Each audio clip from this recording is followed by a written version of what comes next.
नमस्कार दोस्तों, मैं राजेंद्र द्विवेदी, यूरेड मीडिया।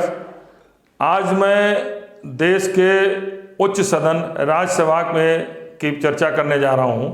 5 राज्यों के चुनाव के बाद अप्रैल से लेकर अगस्त तक राज्यसभा की सीटों की संख्या में व्यापक बदलाव होने जा रहा है। अप्रैल से लेकर अगस्त तक 75 राज्यसभा की सीटें खाली हो रही हैं। इनमें सबसे अधिक महत्वपूर्ण उत्तर प्रदेश है, जहां 11 सीटें होंगी, और दूसरे स्थान पर पंजाब है, जहां पर 7 सीटें खाली होंगी। अब उत्तर प्रदेश को अगर देखें तो संख्या बल के हिसाब से जो राज्यसभा में सदस्यों का चयन होता है, उसके अनुसार 11 में से 8 सीटें निश्चित रूप से भारतीय जनता पार्टी के खाते में जाएंगी, 3 सीटें विपक्ष में होंगी। और सबसे इंटरेस्टिंग और रोचक बात यह है कि पहली बार बीएसपी का 4 जुलाई 2022 में जब सतीश चंद्र मिश्रा का कार्यकाल समाप्त होगा, तो वो बीएसपी का केवल एक सदस्य, जो 3 हैं उनके घटकर संख्या, एक राज्यसभा सदस्य रह जाएगा।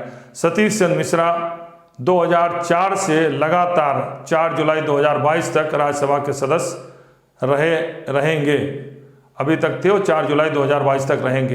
अब स्थिति ये बन रही कि 2017 में तो 19 सीटें भाजपा को मिली थी, तो 1 सीट राज्यसभा को सीटें मिल गई थी। लेकिन अब एक विधानसभा की सीट पर राज्यसभा की सीट बीएसपी को कैसे मिलेगी?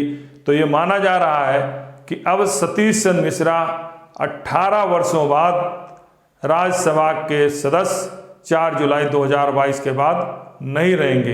अब या तो मायावती और सतीश चंद्र मिश्रा का किसी अन्य दल से उन्हें सदन में भेजा जाए, वो अलग बात है। लेकिन बीएसपी से संख्या बल के अनुसार जो स्थिति है, 4 जुलाई 2022 के बाद उत्तर प्रदेश से कोई भी राज्यसभा का सदस्य बीएसपी से नहीं पहुंच पाएगा। अब अगर हम बात करें तो सर्वाधिक लाभ आपको होने जा रहा है, जो सदन में पंजाब में चुनाव के बाद 5वें नंबर की सबसे बड़ी पार्टी बन जाएगी।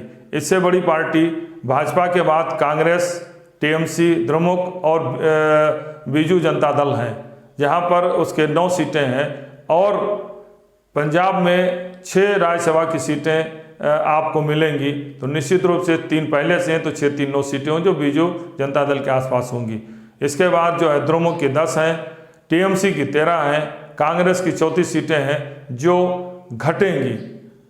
अब लोकसभा की तरह राज्यसभा में भी आने वाले अगस्त तक भारतीय जनता पार्टी को बेहतर स्थिति में होगी, क्योंकि 245 की संख्या में भारतीय जनता पार्टी को बहुमत की स्थिति निश्चित रूप से मिलेगी। और सबसे खराब स्थिति बहुजन समाजवादी पार्टी की होगी, क्योंकि उसके राष्ट्रीय अध्यक्ष मायावती और महासचिव, मायावती पहले से भी किसी सदन के सदस्य नहीं है, और महासचिव सतीश चंद्र मिश्रा 2004 से लगातार राज्यसभा सदस्य रहे 18 वर्षों तक, जिनका कार्यकाल 4 जुलाई को पूरा हो रहा है, वो भी अब राज्यसभा के सदस्य नहीं रहेंगे। धन्यवाद।